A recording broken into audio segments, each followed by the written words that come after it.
do mundo, com aquela cara beata, são chamados de santos. Eu chamo muitos desses de santarados, não de santificados, porque são os santos tarados, com cara de santo e tara por dentro. Vocês conhecem muito bem. A igreja de cada um aqui está cheia de santarados, a história do cristianismo está entupida de santarados, a relação da religião cristã com o sexo é uma relação adoecida e santarada, totalmente santarada, de modo que não é disso que se está falando aqui. Eu tenho que entender santificação a partir de Jesus. Jesus é o santo, santo, santo. Não é Paulo, o meu santo, não é Pedro, nenhum apóstolo, nem Maria, nem Isaías, nem Jeremias, nem Ezequiel, nem Moisés, nem Abraão. Nenhum deles é o meu santo. O santo pelo qual eu enxergo o que significa ser santo e santidade é Jesus, que é o santo. Então eu não quero para mim nenhuma santificação que não pareça com Jesus. Até João Batista, que dentre os nascidos de mulher, segundo Jesus, ninguém foi como João Batista, eu agradeço muito. Como um gafanhotinho com ele, jogo muito mel em cima antes e até traço, porque se o mundo tiver que comer gafanhoto, eu vou fritar os meus e vou comer legal. Não é um problema para mim. Mas não queria o estilo de vida de João Batista para mim, tanto não queria que não pratico, que não é o meu. O meu está mais parecido com Jesus, com a diferença que eu sou um homem casado, pai de filhos e avô. Mas no mais, eu como o que ele comia, eu bebo o que ele bebia, eu trato todo mundo como ele tratava, eu tento ser dentro dos limites da minha familiaridade, conjugalidade, dimensão paterna de um homem que, a priori, tem que tomar conta e ter responsabilidade com aqueles que gerou e com aqueles que acolheu. Então, esse é o meu limite diferente dele, que podia ir para onde quisesse, a hora que quisesse, com quem quisesse, o tempo que quisesse. Eu não, eu tenho consentimentos, eu tenho que lidar com as contingências, como eu tenho feito desde que eu casei a primeira vez, há 46 anos atrás. Tudo que eu fiz na vida, eu fiz dialogando com esse limite, mas sendo Jesus casado. Eu tento ser Jesus casado. Não sou, nem de longe, Deus me livre, da presunção de dizer que eu sou Jesus casado. Eu tento ser como Jesus casado. Mas é a minha busca diária de tentar ser como se Jesus fosse casado. Eu tento parecer com esse Jesus casado, com esse Jesus pai, com esse Jesus vovô, todos os dias da minha vida, até eu morrer. Para mim, isso é santificação.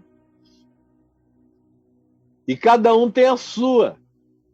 A sua santificação é ser e parecer e buscar definitivamente encarnar Jesus no ambiente da sua vida. Como um adolescente que está me vendo e me ouvindo aqui, é ser Jesus adolescente, ser Jesus jovem, ser Jesus casado, como eu tive também que tentar ser Jesus divorciado. Bem no início, quando eu me divorciei, eu fui tudo menos Jesus divorciado. Mas depois eu fui buscando outra vez, tomando fôlego, para reaprender a ser Jesus casado a segunda vez. Aprender a ser Jesus não apenas pai dos meus filhos e dos netos biológicos ou da minha extensão familiar imediata, inicial, original.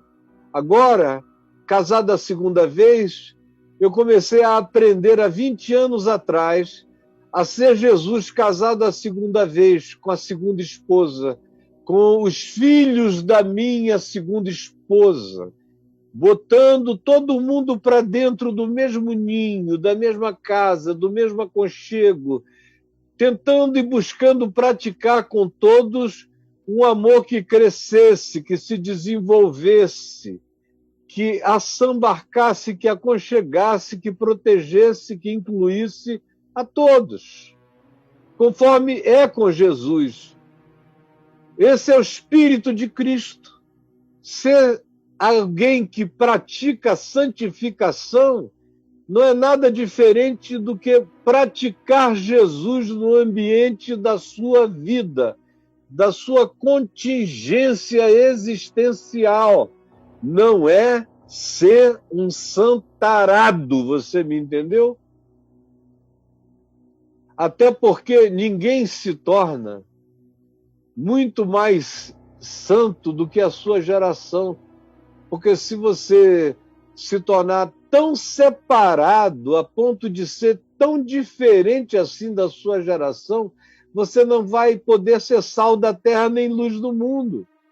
Porque para ser sal da terra e luz do mundo, eu tenho que ser um ente imerso no ambiente da minha geração.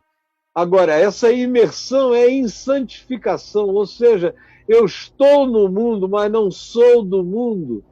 Eu sou um santo no mundo. Eu não absorvo os valores do mundo, mas eu emano a graça de Deus no meu mundo. Isso é andar santo, na luz, dando gosto à vida. Essa é a santificação segundo Jesus, que é a única que não adoece. Todo outro projeto de santificação adoece a mente, a psique humana. Eu sei o que eu estou falando, eu sei, e não tem psiquiatra nesse país para saber isso mais do que eu sei, nem psicanalista nesse país para saber isso mais do que eu sei, porque eu sei. Eu estou sabendo isso há 48 anos, com gente dentro da minha casa para todo lado, com gente surtando, e todo mundo, todos os pastores dizendo, tira ele de pé de mim, e o cara acaba comigo, até ficar bom da cabeça outra vez, depois que aprende o que é ser santo segundo Jesus. Segui, buscai, andai na paz com todos, e andai em santificação para com todos, sem a qual ninguém verá o Senhor, porque como eu haverei de enxergar Deus na vida se eu não buscar paz com todos? Se eu não andar e não buscar esse caminho que almeja a semelhança de Jesus em tudo que eu sou, em tudo que eu faço e com todo aquele que eu me relaciono. Se isso não estiver presente, eu não vejo Deus em nada. Não vejo mesmo. Não dá para ver a Deus no ódio. O ódio cega a gente para o próximo. Portanto, se eu não consigo ver a Deus no meu próximo, eu não verei Deus em lugar nenhum.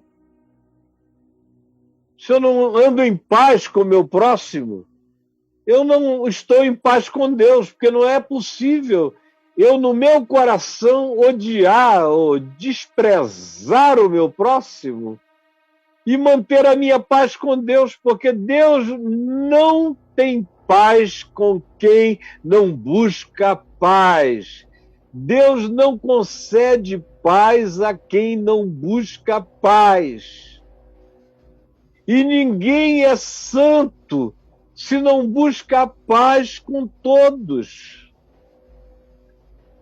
E só dá para ser um homem e uma mulher de paz se você se santifica em todos os processos relacionais para com o próximo, para não aviltá-lo, não ofendê-lo, não ser injusto com ele, não se dessantificar, não se dessantificar na relação com o meu próximo. Você está me entendendo? Eu estou sendo o mais simples que eu posso ser, o mais óbvio que eu consigo. Você está me compreendendo? Olha aqui para mim. Está me olhando? E façam isso atentando diligentemente. Façam isso, sigam a paz, sejam santificados segundo Jesus, atentando diligentemente, com muita atenção, sabendo que isso é vital, para que ninguém seja encontrado como um ser faltoso, como um cara que diz que é de Deus, que é de Cristo e vive contra o Evangelho. São esses que estão aí santaradamente aos milhões, proclamando com um ódio indizível coisas impensáveis, fazendo isso em nome da moralidade do cristianismo contra o próximo, cheios de ódio, tomados de pecado no coração e não de santificação. Se santifica não em relação ao próximo, se santifica em relação ao pecado. O santo é quem corta o pecado na vida e inclui o próximo na existência. O santo é quem corta o pecado na vida e inclui o próximo na existência. Isso sem teologizar, sem dizer que em Cristo eu já estou santificado. Não, eu estou sendo simples. Estou falando daquilo que tem a ver com o que você tem que fazer.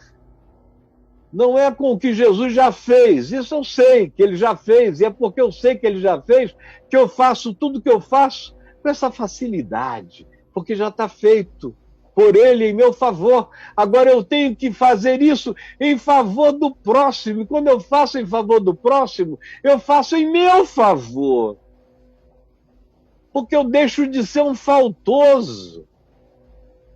Eu vou me santificando e crescendo em paz, e fazendo assim eu não me torno um faltoso, eu não minto contra a verdade, eu não minto contra o ensino do Evangelho segundo Jesus. Atentando diligentemente para que ninguém se torne faltoso.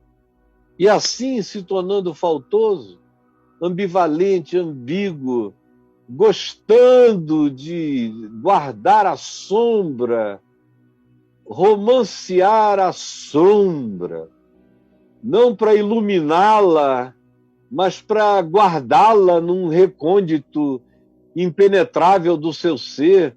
Fazendo assim, você será sempre faltoso para com a luz do Evangelho, para com a santificação, para com a paz com todos.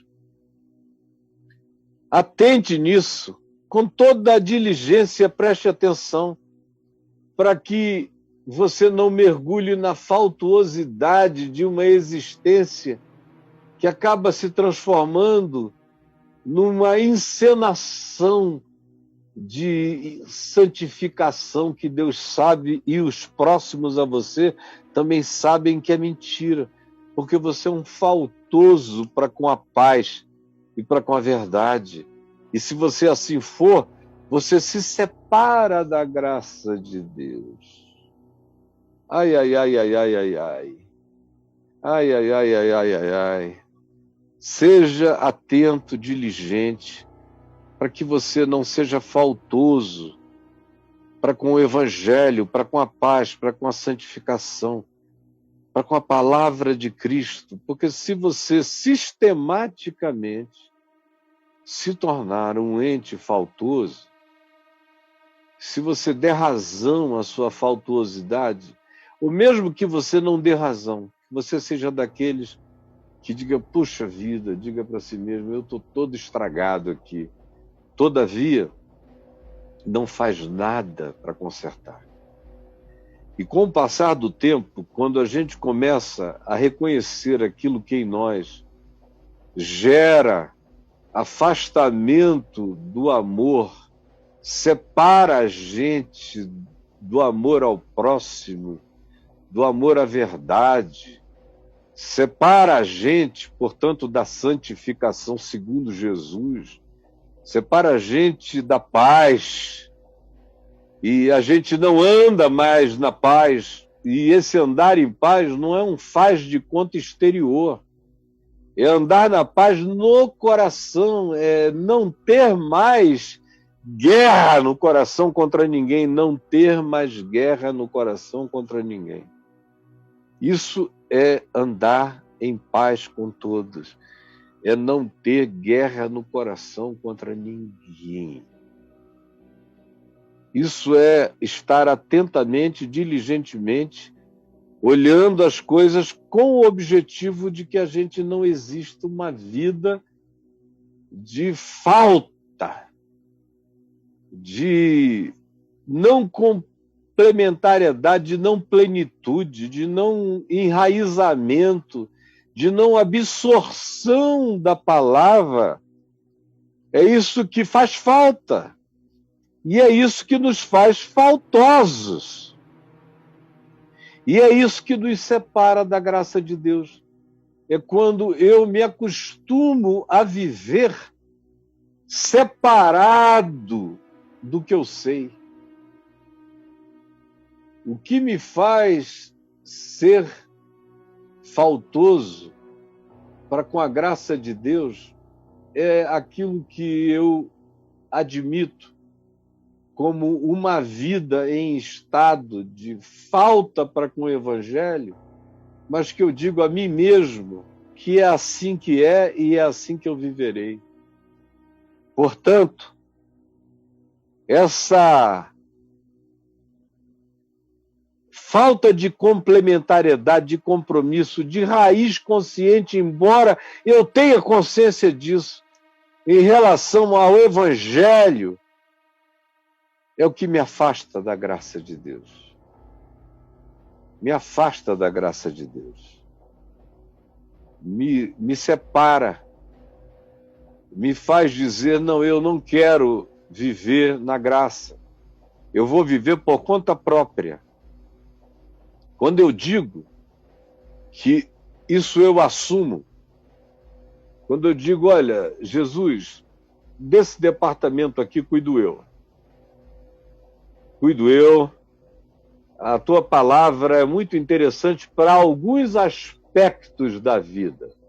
Agora, desses departamentos aqui, cuido eu. Como eu vejo cada vez mais as pessoas fazerem. Eu prego o Evangelho, aí eu aplico a palavra ao cotidiano, a hoje, ao aqui e agora. A relação familiar, relações com o próximo, a relação com o bem, propriedade, dinheiro, o relacionamento com como ganhar dinheiro, a relação com a política, com tudo isso. Quando o Evangelho cai em cima disso, na mesma hora um monte de gente começa a escrever, Caio, pelo amor de Deus, prega só o Evangelho, não se meta em política. Aí eu digo, eu não estava me metendo em nada, eu só estou aplicando o princípio do Evangelho a isso. Mas eles entendem que pregar o Evangelho é não sair de um texto. Se você pega aquele texto e o faz cair, tira daqui o texto inteirinho, o suco do texto, e o deita aqui, pronto. Eu já não estou mais pregando o Evangelho, porque eu peguei o suco do Evangelho e apliquei aqui, ao microfone. Apliquei a esse monitor que está aqui na minha frente. Apliquei a esse celular que está aqui, transmitindo. apliquei a qualquer coisa. Aí o cara chega e diz não, prega só o evangelho. Aí eu aplico a mim. Aí falo da minha alma, ainda tem gente que diz agora você está querendo aparecer. Quem é esse pessoal? Esse pessoal que acha que Jesus tem prerrogativa para ficar preso dentro de um texto. Mas se a palavra dele sai de um texto e recai sobre a vida, eles já não gostam. Porque quem são eles? São os que dizem, ó, Jesus, faz gestão desse teu lado, porque desse aqui eu tenho os meus coaches, eu tenho os meus consultores, eu tenho os meus livros, não te metas nisto, que tu fiques contido ao ambiente dos evangelhos, quando muito aos apóstolos, e olhe lá. Mas não incidas sobre a minha vida. Esse é o cara que se afasta da graça de Deus. O indivíduo que se afasta da graça de Deus é aquele que se entrega à sua disposição mental. É aquele que acha que atingiu um patamar em que ele julga o evangelho já não julga mais. Ele já começou a querer que o coach dele tem mais a ensinar do que Jesus. Jesus cabe no ensino do coach dele. Agora, o ensino do coach dele não sobrevive ao ensino de Jesus. Por isso ele não quer. Ele tenta enfiar Jesus lá. Você é desses caras. Por isso você está tão... com erisipela, parece quem está com herpes zoster. É você. Ardendo, queimando. Eu só estou dizendo que o indivíduo que se entrega à sua própria disposição mental reprovável, esse é o indivíduo que se afasta da graça de Deus. É aquele que diz, quem cuida disso aqui sou eu. É aquele que quer Deus como alguém que faça a aspersão de alguma bênção em cima dele. No entanto, ele diz, quem cuida disso aqui sou eu. É ele que diz que cuida disso tudo. E aí, meu amigo, se afasta da graça de Deus. Se afasta da graça de Deus. A gente precisa não cair mais. Fica firme aí. Nome de Jesus. E esse cara que diz que Jesus fique lá, porque ele sabe aonde Jesus entra, aonde Jesus cabe e aonde Jesus não cabe, é esse mesmo indivíduo que se afastou da graça de Deus. E veja se não é seu caso. Porque você está vivendo por conta própria. Eu não quero viver por conta própria. Deus me livre. Eu quero ser cuidado. Eu quero ser iluminado. Eu quero ser guardado. Eu quero ser protegido. Eu quero ser totalmente abraçado pelo amor de Deus. Eu quero entregar o que eu sei a Ele. Eu quero que Ele diga o que fica e o que não fica. O que é e o que não é. Eu peço a Ele que me salve da arrogância de dizer aonde Ele entra ou aonde Ele não entra.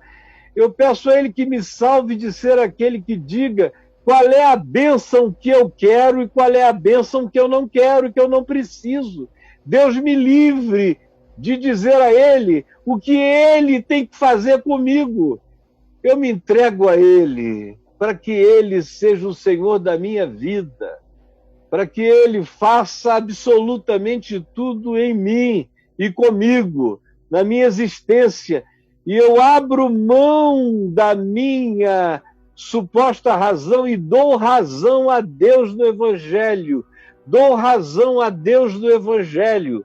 Dar razão a Deus no Evangelho é manter-se na graça de Deus. Não dar razão a Deus no Evangelho é se afastar da graça de Deus.